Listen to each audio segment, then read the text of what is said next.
Hey guys, welcome to the stream. Welcome back again. Today's another day, and hopefully, you're getting a lot of value from this content. I certainly hope that you do because I'm putting more and more effort into this. I really want you guys to benefit from the skills and expertise that I have built over the past 5 years managing social media and essentially being in media and production and running a social media agency as well as a wedding business.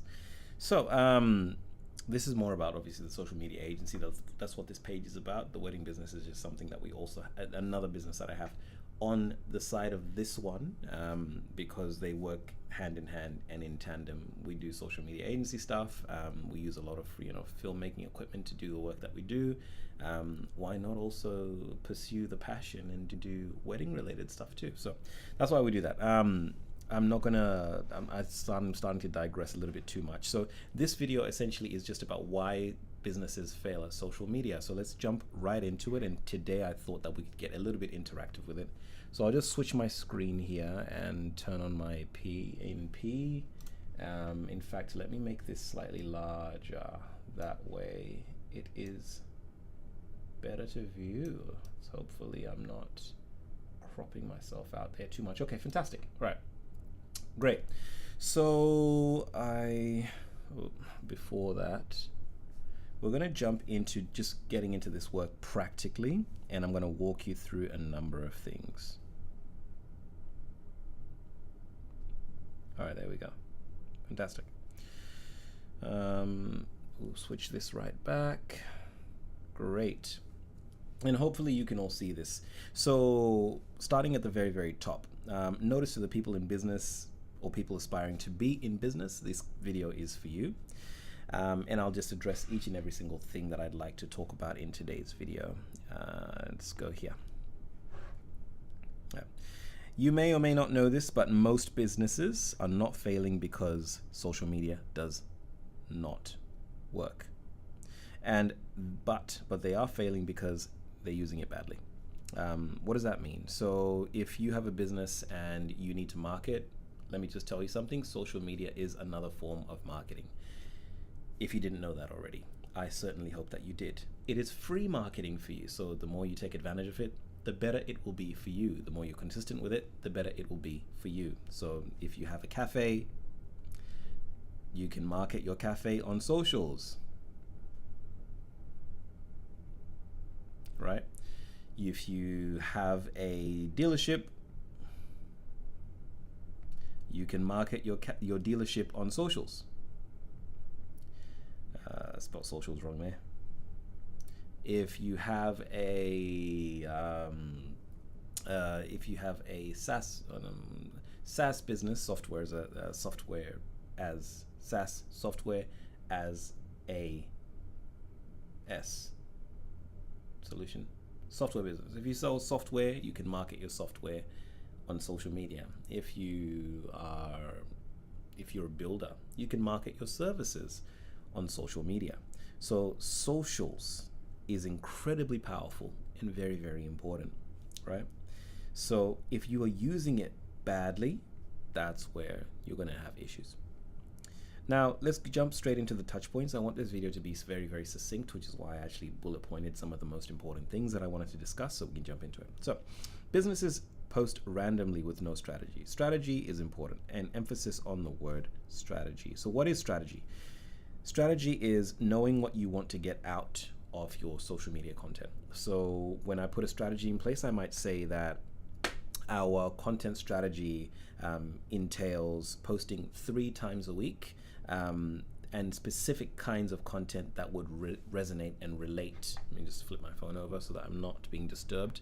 That would relate to your target audience, right? So to put it in simpler terms, if I have a cafe, I definitely want to post more about the food that we cook, how fresh it is, how people, I don't know what that sound is, how people enjoy the food that we actually cook, because that would relate to people who like food. They want to see how fresh the food is. They want to see other people's reactions to how the food is. So you might get some UGC content in there. You might invite some people to the cafe to try some of the food, right? I'm not sure where this interference is coming from. Hopefully that's not translating to the video. So strategy is very important. So strategy, we might say that in our content strategy, we're doing 3x posts per week, and then additionally to that, those posts are going to be food related. We may then also add that maybe two of those posts, 2x, 1x of those posts, 1x is going to be more related to the interaction, the client interactions with staff, so the customer interactions with staff. That might be a curated video, just something really funny to highlight the personality of the staff members, or it might be some type of, it could be a time-lapse video of the chef cooking in the kitchen. It could be anything that showcases, one, the cleanliness of the restaurant or cafe, how people perceive the restaurant or cafe, testimonials from the customers, and social media also can also help to boost customers coming into the cafe on slow days. If you notice that on Wednesday, for example, you are really slow on Wednesday, there aren't as many customers as other days in the week, then you can also offer promotional offers on Wednesday. And getting those offers out there, where is that static coming from? Getting those offers out there would be one way you could do that is through social media. So social media typically has a couple different formats that you can actually use. So one of those formats could be story posts, right? So that's one thing, story posts. Another thing as well could be, of course, the main posts. So I think they call them grid posts. And people can like, if you encourage people to like, share, comment, and things like that, that actually helps the algorithm to distribute the content a lot more. But just focusing on the strategy, that's 3 posts per week. That could be food related. We were talking about a cafe just then, and 1x customer related, so customer interaction.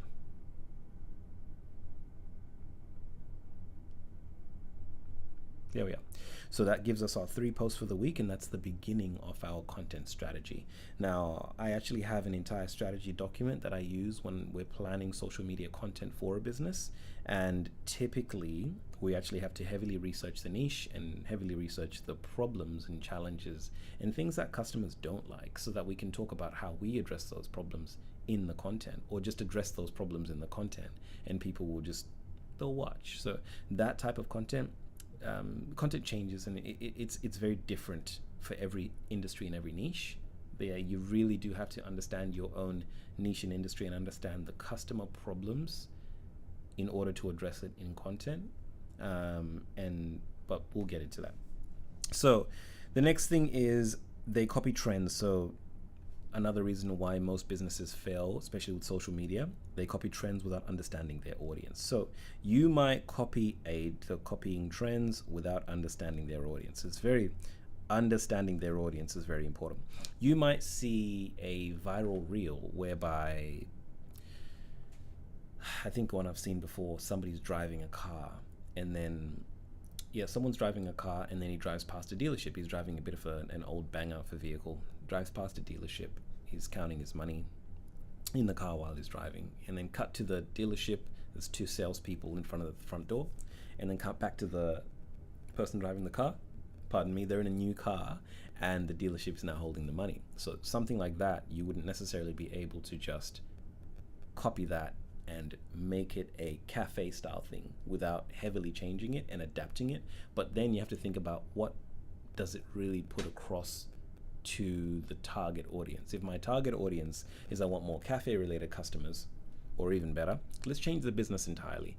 If I am a builder and I want more building clients, if I want more bathroom renovations, home renovations, kitchen renovations, or I am a plumber and I want more plumbing jobs, how does that solve their problem? Is that really going to retain them? Because not all views, you may get 1 million views on that video, but that may not necessarily translate to people booking you for more plumbing jobs or renovation jobs. So one common misconception is views, just going for the viral trends, but not understanding your customer, not understanding the person that would view your content is very, very is detrimental to what you're trying to do.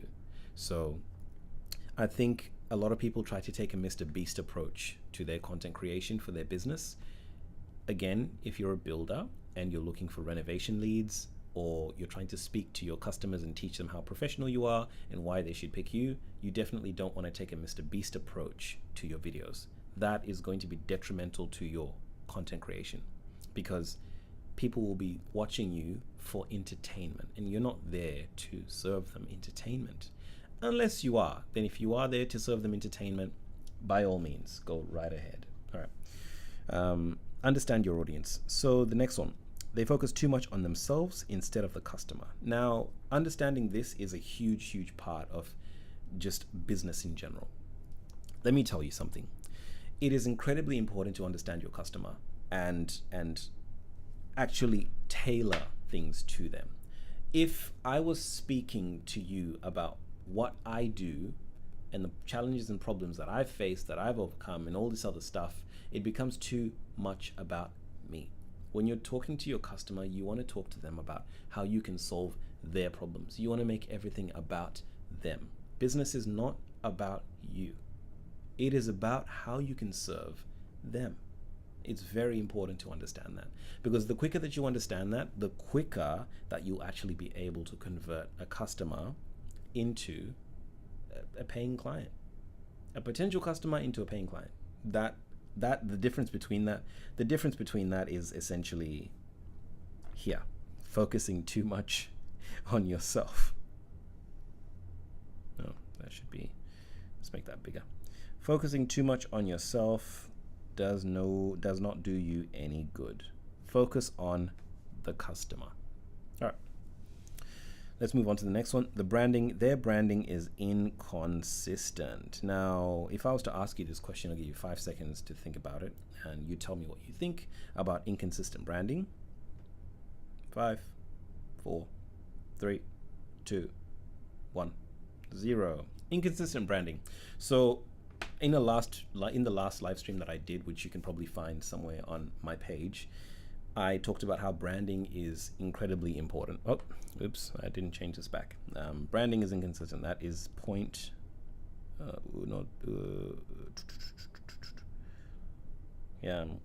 ich, ni, san, shi. See, point number shi. Yeah. I was trying to figure out which language to count in. Don't worry about it. I talked about how branding is incredibly important. Branding is very, very important, and a lot of people don't give branding enough credit. Now,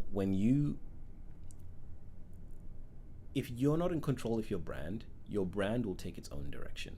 And let me tell you how important it is to be in control of your brand. If I was to put this to you in a simple way, if I worked with anyone and everyone, that's me essentially saying to the world that we'll just do anything and everything. So if the people that we worked with, some of them were murderers and thieves, and some of the people were good people, and some of the people that we worked with are just highly unethical, and some of the people that we worked with did just incredibly odd things, that would cause a lot of challenges for the brand that we've built. And because the businesses that we typically work with stick with us, we work with them long term, right? And we've built a brand that provides results for businesses, and so we're very picky about the people that we work with, because we want people who are also invested in generating results for their own business, right? So that we can work together collaboratively to build their businesses and continue to do so. Now, if we worked with very, very, I would say, shoddy people who don't really have that high of an investment in their own businesses, our reputation then also goes down. And I talked a little bit about, I think I might have mentioned a little bit about Kanye West and him working with Adidas. I don't think I mentioned Adidas, but I'll just talk about it here. So Kanye worked with Adidas, and he had a partnership with them to create the Yeezys. Obviously that ended up fizzling out and breaking down, but that was because Kanye at that point in time started saying things that, I'm not going to get into here, but at that point were being seen as anti-Semitic. And so the problem there was when he started to do those live streams and talk very publicly, they ended up canceling him. That might not be the only reason. I'm not really across the issue all that much, but he ended up being cancelled for a lot of different things. They didn't want to work with him anymore, and so they cancelled the brand deal. He ended up losing a whole lot of money. But because he had branded himself so positively over the years, he was able to land that deal. And companies like Adidas and even Nike, with different people, sports and athletes, their brand is very positive. So they want to align themselves with positive things. So it's a quick 101 on branding. Watch the previous video if you want to get a little bit more into that. But your branding needs to be consistent. So if you are a business that talks if you're a builder and you're always talking about bathroom renovations, kitchen renovations, home renovations, don't all of a sudden then talk about your kid's pet dog. It doesn't make sense. It's not cohesive. Don't all of a sudden start making videos about random things. Don't all of a sudden start making videos about carpentry. I mean, it's sort of like in the domain, but if what you're really trying to put across and sell is renovations, there's so many subdomains within renovations to talk about and discuss, and stay within that lane. Don't now switch, unless you're creating an entirely new page and to do that, but that's an entirely new business in and of itself. But have your branding be inconsistent. If the colors that you go with are blue, go with blue. If your business colors are red, go with red. If they're red, black, and blue, go with red, black, and blue wherever you can. Because consistency across the board is key. Have some consistent branding. Let me know if I didn't explain all of that well enough, and we can always get back into it. All right. So next is they expect instant sales from a few posts. This is not going to happen, guys. Instant sales is not going to happen. Let me show you the social media graph that you should look at, right? So if we were saying that this axis here and this axis here, right? So no of posts, so number of posts and time and views, right? So as the number of posts goes up, this is what happens. This is the trajectory and the curve that you can expect to see over time. But this only happens when there is consistency. Yep. This only happens when there is consistency. It will not happen if there's no consistency. Let me show you a graph of a business that does not, let me show you the graph of business that does not have consistency. So again, we're going to have here, and then we're going to have here. So it might do this, and then like that. And then it might do this, and then like that.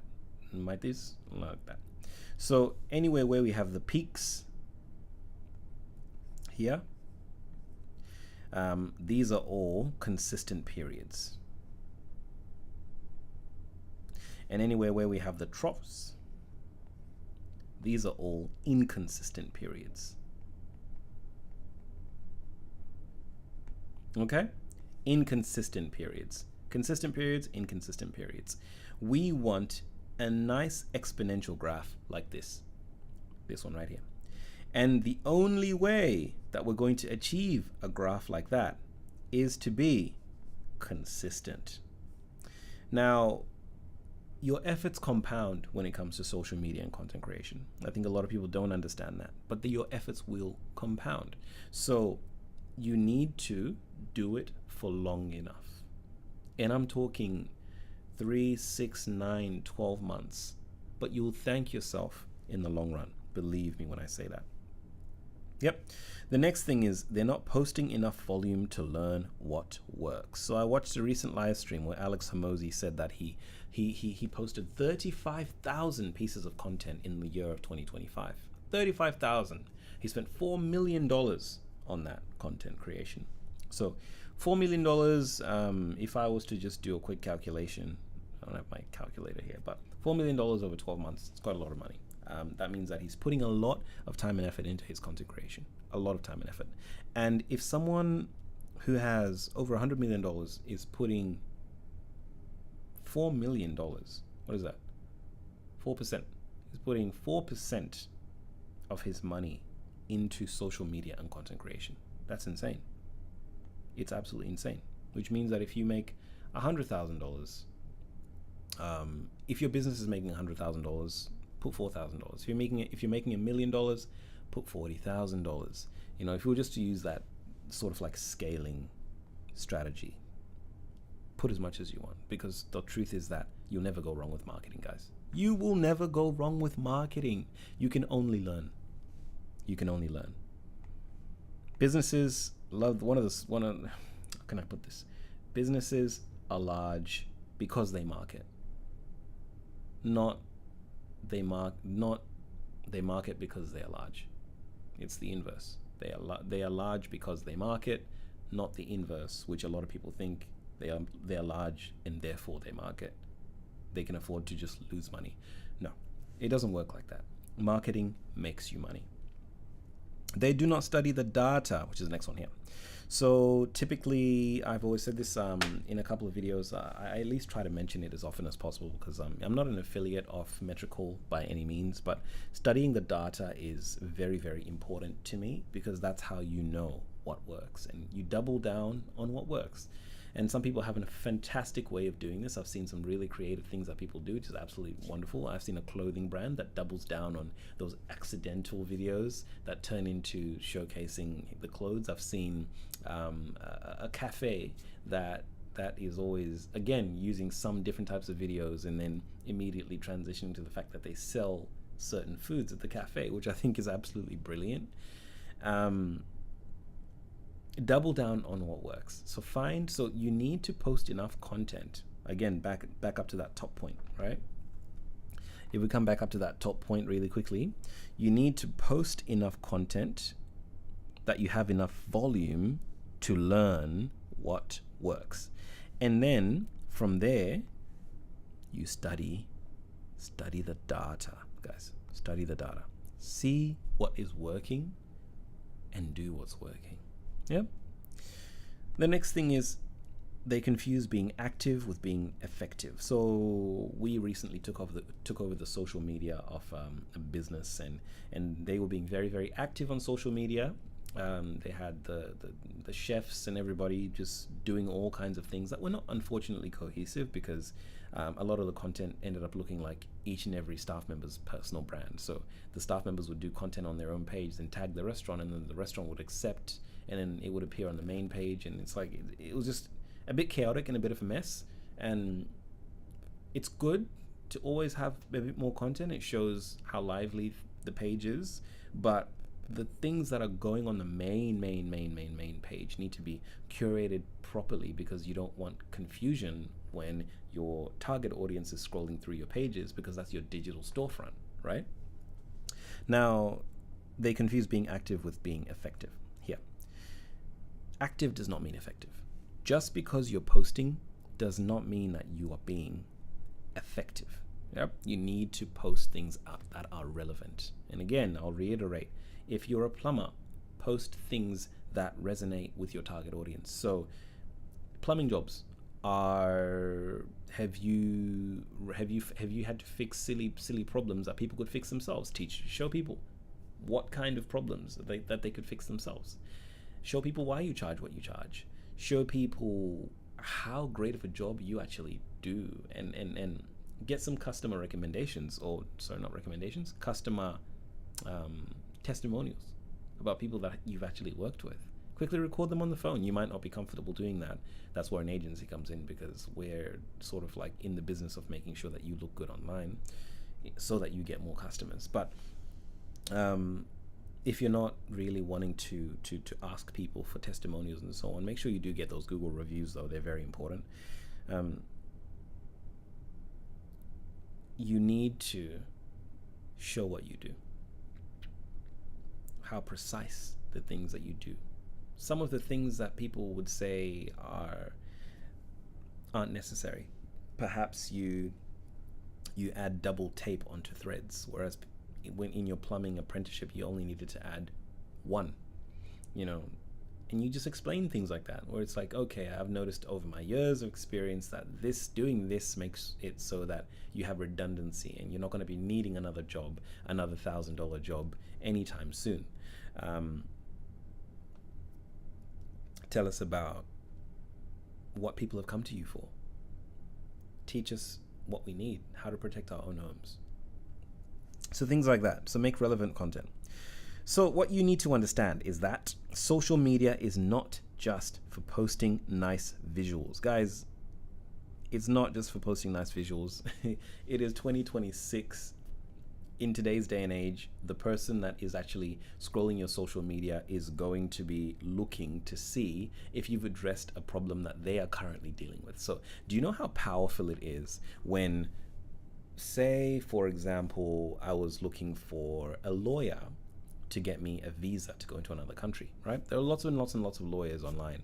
And then I scroll across the page, so that Google might give me 101 different lawyers that I could actually approach.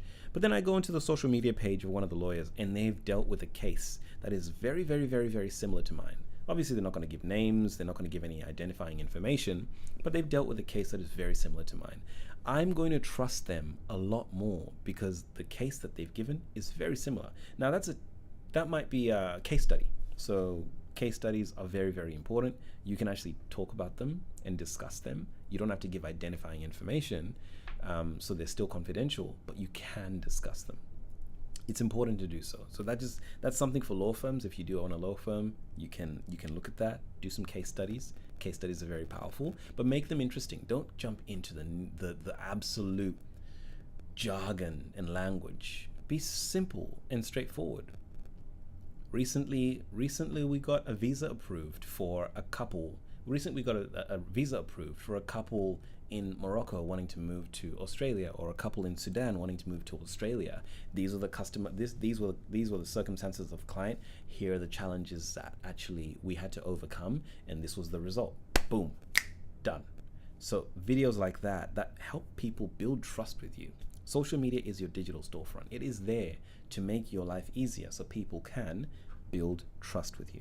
So don't just post nice visuals. Nice visuals are amazing and fantastic and cool. If you're a restaurant, post nice visuals. Post nice visuals, definitely. I think I went to a restaurant with my wife literally like a month ago. And was it a month ago? No, 2 months ago. 2 months ago.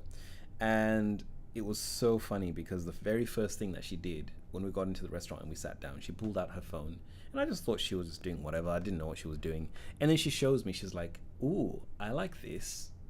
She didn't even open the menu. She opened her phone and passed it over to me and said, "That's what I want to eat." And it was one of the more expensive things on the menu. It didn't matter, but I was just like, oh, so yeah, that's how people are picking these days. And obviously it's a case study of one person, but I've seen that. I've actually seen that across youth when I've been around younger people, and I've seen what they do these days. They actually go on the social media to check and see if they like the product before they order, and then they expect it to look like exactly that photo when it comes out. Now you can say, oh yeah, we've got menus and things like that with you can say we've got menus with photos, but it's not the same, guys. It really isn't the same. Today's day and age, people are going straight to the social media. They're not necessarily just going straight to the menu. So it's important. It is very, very important. Again, with houses, if you're a renovator and you're a builder, it's not just about posting nice houses. Show us how it got there. Show us the process. Show us the things that you had to overcome so that we know, like, and trust you more. We know that there are problems. We want to know about them. We want to know how you overcome problems. How do you deal with it? Is your customer happy? Did you end up with a great result? Because we've heard some terrible horror stories about some builders. Anyway, I think I covered this one already, so we'll just jump on to the next one. Like I said, I do want this video to be quite succinct, and yeah. So these are the examples that I did want to discuss. I did end up discussing them in that area.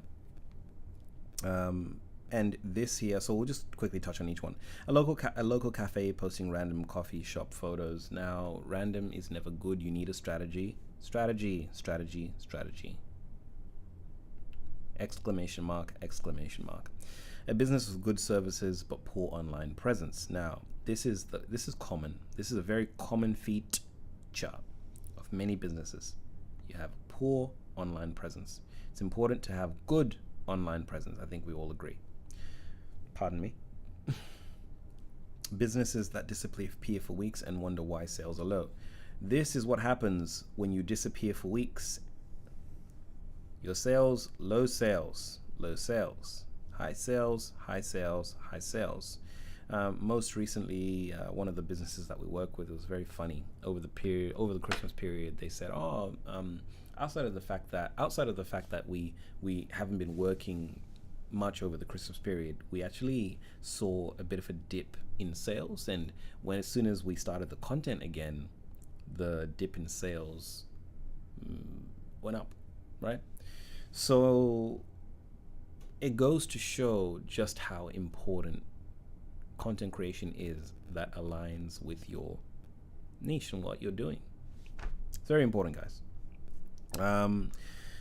Now, jumping to the final conclusion of this video. So, guys, post consistently.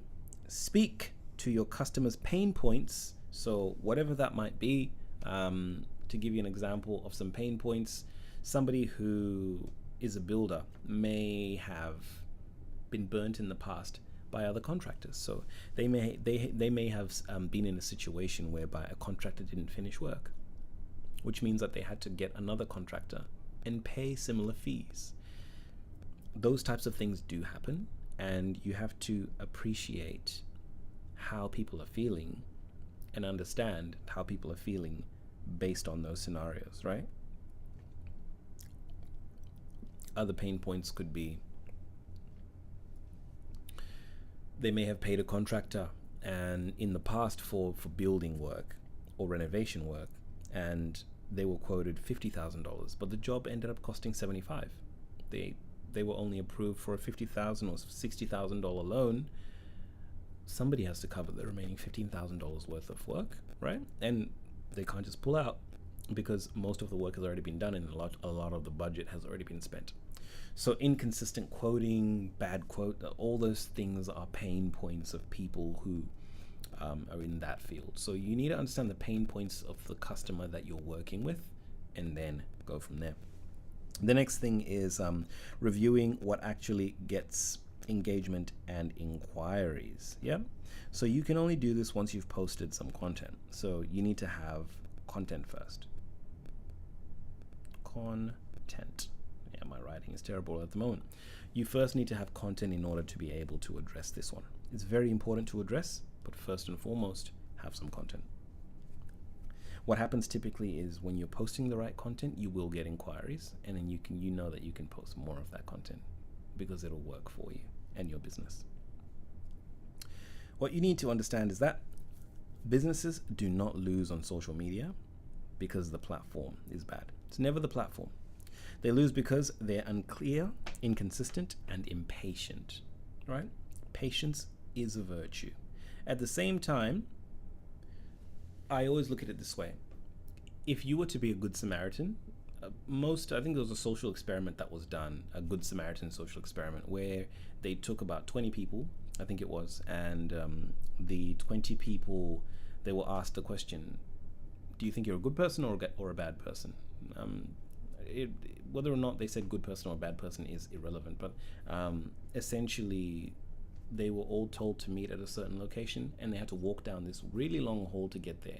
And at the end of the hall, there was somebody who was actually laying down pretending to be unwell, and they found that they were supposed to meet at a certain location at a certain time. The people that were late, unfortunately, didn't end up helping the person that was actually pretending to be injured or unwell, and the people that were not late and on time ended up helping. Not all of them, but mostly ended up helping the person that was pretending to be injured. So what I want you to take from that is you need to first and foremost help yourself. Help yourself so you can help others, right? Because patience is a virtue. You need to be patient. Be patient. How can you be patient?